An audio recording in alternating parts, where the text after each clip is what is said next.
Comentario de Primera de Samuel capítulo 16. Cuando Dios elige al que nadie espera. Versículo 1. ¿Hasta cuándo? Saúl se había convertido en un caudillo inspirador. Como el primer gobernante de un estado con una nueva forma de administración, ejercía un poder casi hipnótico sobre el gallardo pueblo israelita, amante de su independencia. Pero rápidamente se había vuelto déspota, cruel, tiránico e implacable. Sin embargo, recuérdese que aunque el rey había rehusado el consejo de Dios y había separado a la nación de la conducción divina, eso no excluía personalmente a Saúl de la salvación. Nabucodonosor, por ejemplo, se gloriaba en el pensamiento de que su dios Marduk era más poderoso que Jehová, y sin embargo el Espíritu Santo lo conmovió mediante Daniel, hasta el punto de que exaltó al Dios de Daniel como el Altísimo. Dan 4 al 37. Isaí de Belén. Quizás Samuel conocía a algunos de los habitantes de Belén debido a sus visitas previas. Aunque es probable que conociera a Isaí, no sucedía así con el resto de su familia. Versículo 11-12. Versículo 2. Toma contigo una becerra. Era completamente natural y adecuado que el profeta visitara Belén para ofrecer un sacrificio. El arca estaba todavía en Kiriat Jearim. Se sabe que el santuario estuvo en Nob por lo menos durante una parte del reinado de Saúl. Capítulo 21, 1 al 6, pero no se nos dice si las fiestas anuales se celebraban allí como antes en Silo. Desde que cesaron de ofrecerse sacrificios en Silo, esto se había hecho en diversas ciudades por todo el país. Patriarcas y Profetas, página 660. En tales reuniones, el profeta instruía al pueblo acerca del gran plan de salvación, y lo animaba para que enviara a sus jóvenes a las diversas escuelas de los profetas a fin de elevar el nivel intelectual y espiritual de la nación. El rey no tenía pues por qué extrañarse de la visita de Samuel a Belén. En lo que atañe al pueblo, para el profeta era una obra rutinaria, similar a una reunión distrital de hoy día. A ofrecer sacrificio, he venido. No era de interés público que se conociera inmediatamente el ungimiento de David. ¿Acaso el ungimiento de Saúl no se efectuó en una forma muy parecida? Los 30 ancianos que respondieron entonces a la invitación para asistir a la fiesta, ¿sabían por qué Samuel había dado a Saúl el lugar de honor? No estuvieron presentes mientras Samuel y Saúl platicaron después de la fiesta. Capítulo 9, 25. Ni ellos, y ni siquiera el siervo de Saúl, fueron testigos del ungimiento realizado temprano por la mañana. Capítulos 9, 27 a 10, 1. Tampoco la familia de Saúl supo del ungimiento hasta el tiempo de la reunión de Mizpa para elegir un rey. Capítulo 10, 20 al 27. El ungimiento le resultó a Saúl una declaración del plan de Dios para su vida. Fue invitado pero no obligado a aceptar los requerimientos de Dios. Tal ungimiento no lo autorizaba para comenzar lo que se requería a fin de realizar su aparición pública como rey. El registro demuestra que aun después de su elección en Mizpa, Saúl volvió a su hogar y esperó que el Señor dirigiera el paso siguiente. La única diferencia entre el ungimiento de Saúl y el viaje de Samuel al hogar de Isaí fue que para entonces ya había un rey, celoso de cada paso que daba el profeta, puesto que le había anunciado a Saúl el repudio del Señor. Esa susceptibilidad sin duda aumentó muchísimo debido a la vacilación de Samuel para rendir culto juntamente con su rey. Puede haber pasado mucho tiempo entre los capítulos 15 y 16. Versículo 4. ¿Es pacífica tu venida? Por la descripción dada en el capítulo 9, es claro que la fiesta del ungimiento de Saúl se celebró en el lugar alto, en relación con una fiesta bien conocida de antemano. Pero la sorpresiva llegada de Samuel a Belén con una becerra, y el hecho de que convocara a los ancianos para que estuvieran presentes, naturalmente debía provocar muchas especulaciones. Los ancianos llegaron con temor y temblor, preguntándose qué cosa terrible habría sucedido. Una reacción tal ante la inesperada llegada de un funcionario importante era enteramente natural, y en realidad, añade un matiz de autenticidad al relato. Versículo 5. Sí. Samuel aquietó todos sus temores y los autorizó a santificarse, es decir, a pasar por todo el procedimiento de la purificación ceremonial, lo que incluía lavar el cuerpo y los vestidos, como también continencia. Ver Éxodo 19, 10 al 15, Primera de Sam 21, 4 al 6.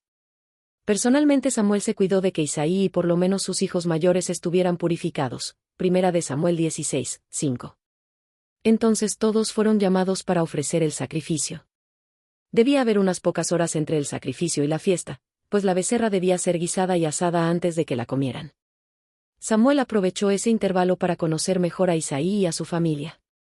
que ellos mismos todavía no se habían reunido para la fiesta se ve por el versículo 11, donde aparece David viniendo del campo antes de que se sentaran para comer. Versículo 7. Jehová mira el corazón.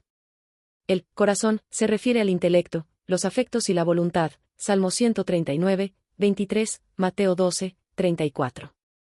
Es el factor que preside para determinar el destino, pues como es el pensamiento del hombre, en su corazón, tal es él. Proverbios 23, 7. En su esencia, la libre elección es un asunto del intelecto, pero a menudo con gran influencia de los sentimientos y las emociones. Dentro de los límites del tiempo de gracia Dios invita a los hombres, venid luego, y estemos a cuenta, Isaías 1, 18. Él quiere que lo conozcamos y nos enteremos de su plan, porque, mirando a cara descubierta, somos transformados, ver 2 de Corintios 3, 18. Dios se dirige al intelecto. La apariencia externa no revela los verdaderos motivos de la vida, pues con frecuencia se interpretan mal las acciones. Cuando Moisés dijo a los hijos de Israel, amarás a Jehová tu Dios de todo tu corazón, Deuteronomio 6, 5, pensaba en la influencia guiadora que actúa en la vida por medio de una relación personal con Dios.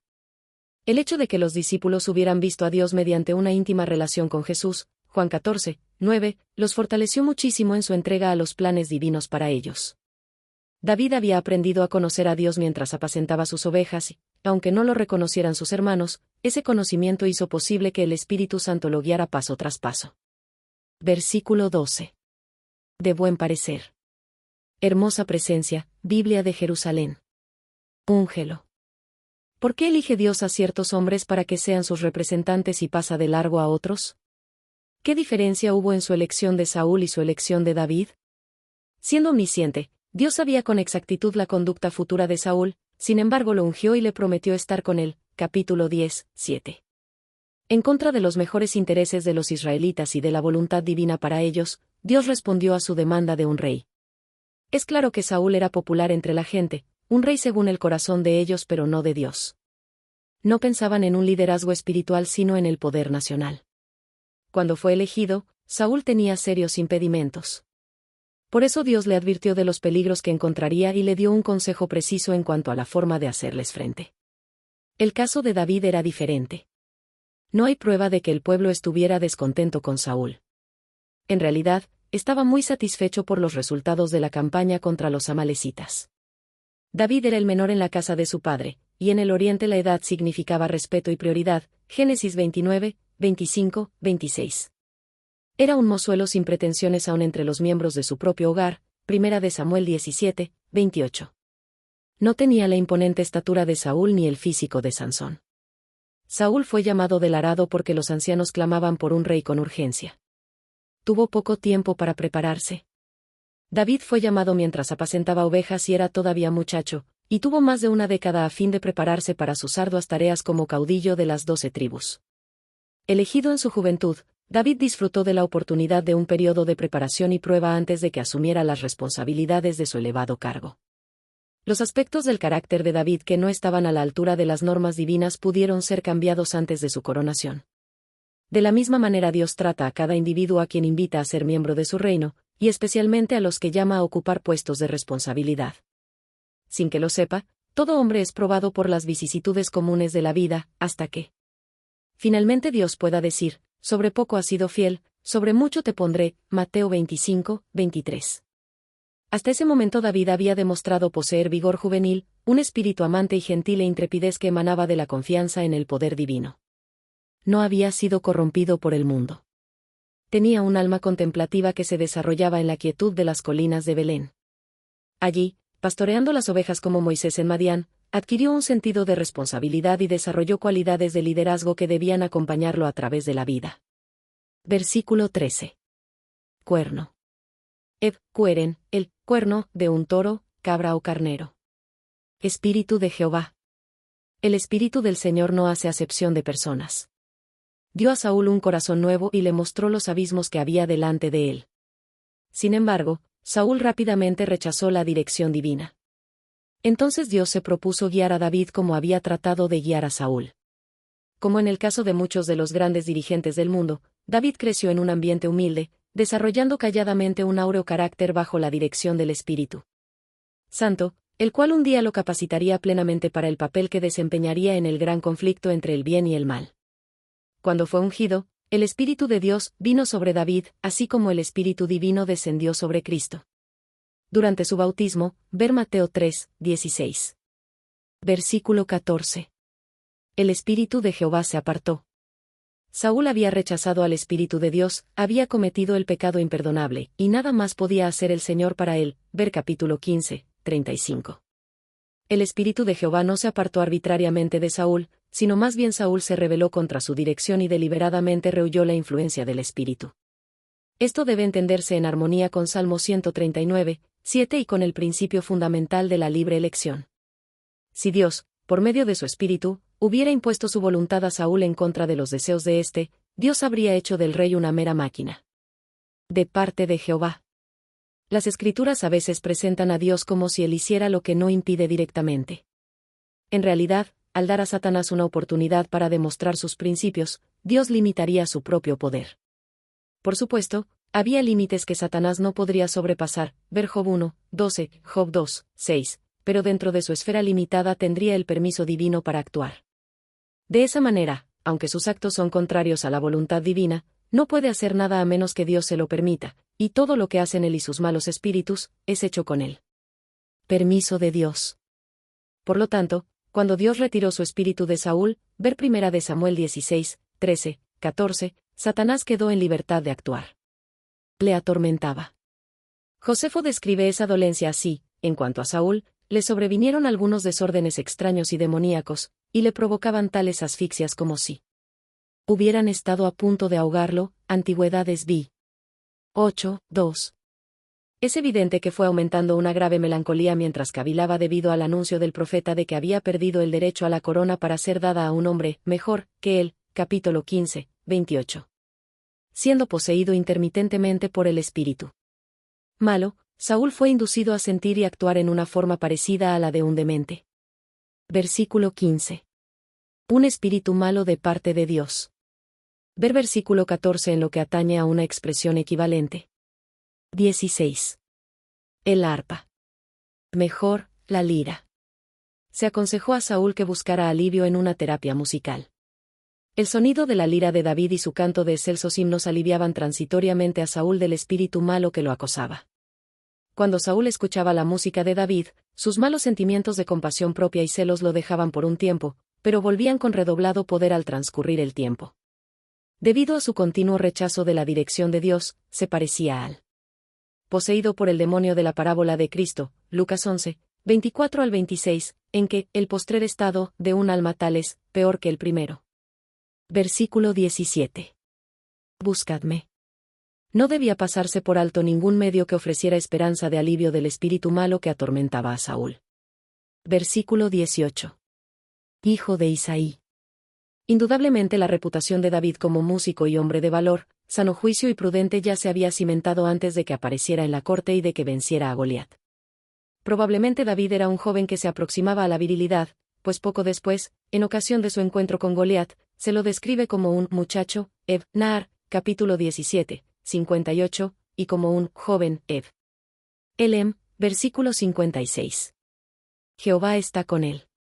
Aunque no se había divulgado la novedad de que David había sido ungido como rey, nada podía ocultar el hecho de que el Espíritu Santo, que se había posesionado de su vida de un modo especial desde su ungimiento, ver versículo 13, estaba preparándolo debidamente para las importantes tareas venideras. Versículo 20. Un asno. El regalo de Isaí tenía el propósito de expresar buena voluntad respecto al deseo del rey de que David sirviera en la corte. No mandar un regalo seguramente se hubiera interpretado como una expresión de mala voluntad y, por lo tanto, habría perjudicado el éxito de David en la corte. Versículo 21. Estuvo delante de él. Esta afirmación no se refiere a la presencia de David delante de Saúl, sino al hecho de que David se quedó a su servicio. Biblia de Jerusalén, ver Génesis 41, 46, Daniel 1, 19. Debido a la providencia de Dios, David fue colocado en una posición en la que podía relacionarse con los dirigentes de la nación, que así podrían apreciar sus talentos, y con los asuntos de gobierno. Quizás se permitió que Saúl permaneciera en el trono hasta que las semillas del mal produjeran en su vida una cosecha inevitable, y hasta que se completara la preparación preliminar de David. Le amó mucho. Aun Saúl llegó a honrar y respetar la personalidad naturalmente atrayente de David, y estimó en él las cualidades implantadas por el Espíritu Santo.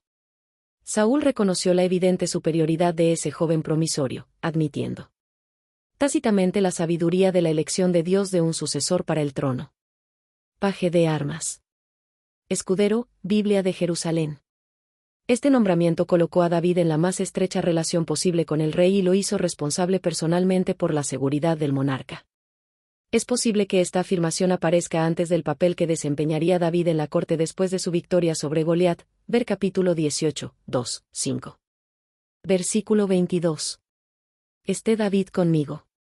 Después de un periodo de prueba en la corte, Saúl convirtió en un cargo permanente lo que al principio solo tenía el propósito de ser algo transitorio. Ha hallado gracia. Ver versículo 21.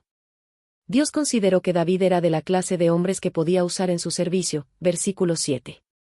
Contemplando solo la apariencia exterior y las acciones, que en cierto grado reflejaban el corazón de David, Saúl llegó a la misma conclusión, ver Proverbios 23, 7. Versículo 23. Saúl tenía alivio. Literalmente, Saúl respiraba.